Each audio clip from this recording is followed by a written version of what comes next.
Hi, my name is Tim Trono, and I'm here with Wayne Houchin. How are you? Good to see you, buddy. You too. So we're going to be announcing right now something that's real exciting, a project. Tell us about it.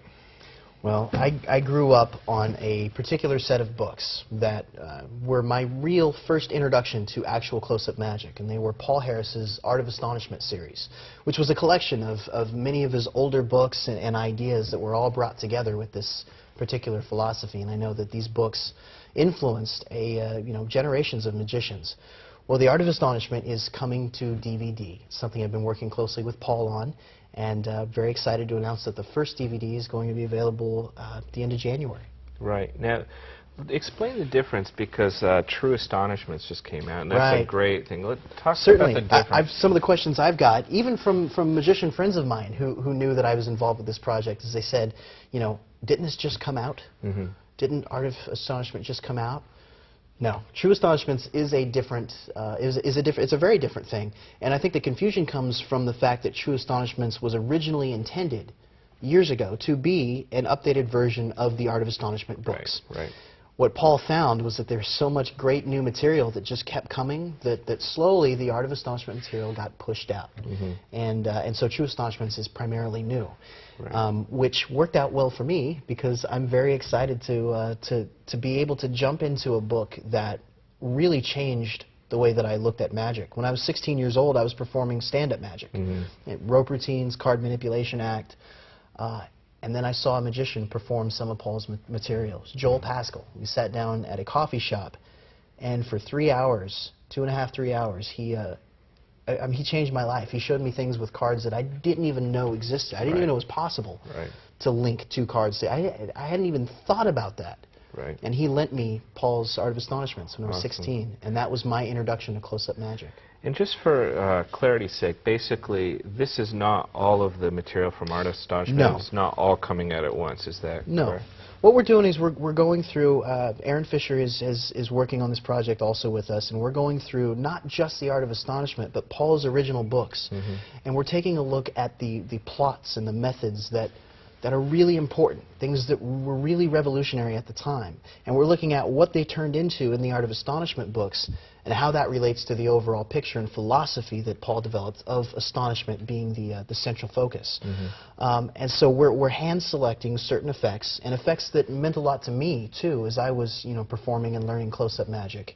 And we're organizing those into the series. And the series will come out, in chunks, bite-sized chunks. Right. And basically, this is a Wayne Houchin Productions. This is not a Paul Harris, but Paul's given his blessing. He's actually part of this. And Paul's a huge part of it. Yeah. I mean, I couldn't even do this without Paul. This couldn't, Right. Yeah, this is not, and I think that's an important point. This is not me, doing Paul. This is Paul is very, very involved in this. The core, the backbone of this series is a really phenomenal and interesting set of interviews that we filmed with Paul Harris, where we talk about everything from how he started creating magic and where it first started, to publishing the first books, and that path, the path to astonishment, I like to call it. How it went from, because if you read his early books, his humor is so great, and I mean, reading one of those books is like a performance in and of itself. There's so much that goes on, great methods and everything, but his early books are very different from the kind of magic that he talks about in Art of Astonishment, in the sense that he hadn't really developed that theory, the philosophy of astonishment at that point in time, and what we're really interested in is how that developed and evolved to what it is. Yeah, and the important thing to understand on these, though, too, is that you talk about the influence. I mean, this material's influenced you, David Blaine, on and on and on. A really core group. I mean, it's Paul's the Art of Astonishment books and Paul's philosophy on astonishment, arguably, could be said to be one of the things that really started this whole street magic craze. Paul and that philosophy were instrumental in the development of David Blaine's character for for his very first television special. And if you look at Blaine's specials and what that street magic, what all that was when it started, the principles that Paul talks about are right there. Yeah. But what's interesting I found about our discussions with this and some of the look that I've had into this project is that this is also really your take on this material. In other words, it's not just taking the Art of Astonishment from the book and here it is on DVD. Right. You've lived with this material, right. so you Certainly have different handling. Sure. Sometimes it's a handling touch. Sometimes it's a presentational thing that works better.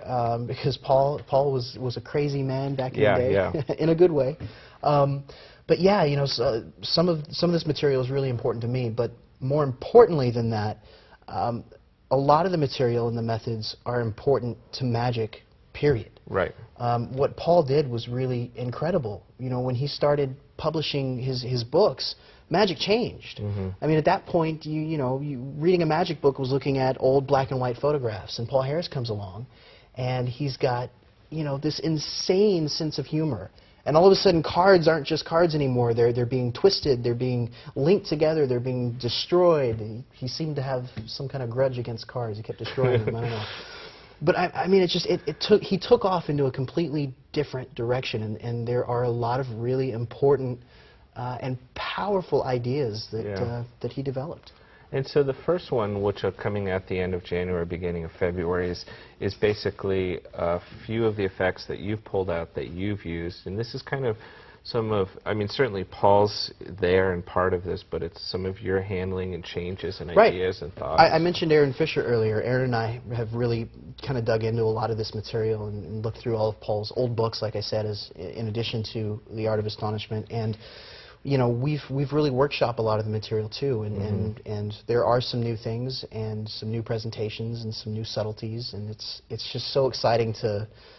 I mean, who gets to do this? I get to jump in and be a part of bringing to life a set of books that not only changed magic for me, but changed magic for so many other people. Yeah. And to be able to sit down with Paul Harris and have a conversation about this and about the material is it's just kind of incredible. So. And one last question about this. How, not to hold you to it, but obviously you're breaking this up and kind of having it come out in bite-sized chunks. About how often are we going to be seeing these? We're shooting for, a volume every 3 to 4 months or so is kind of the timeline we're looking at. And that was one of the things we discussed, was should we do it all at once and have a big set come out? And True Astonishments obviously did incredibly well. But I think it's important for us to kind of take the viewers down that path that I talked about, and to illustrate that. I think in order to do that, we're going to want to take our time with production and make sure we do everything right along the way. So it is broken up, but every 3 to 4 months or so. Wow, I'm really looking forward to this. So Art of Astonishment. Me too. Thanks. Good job. Thank you.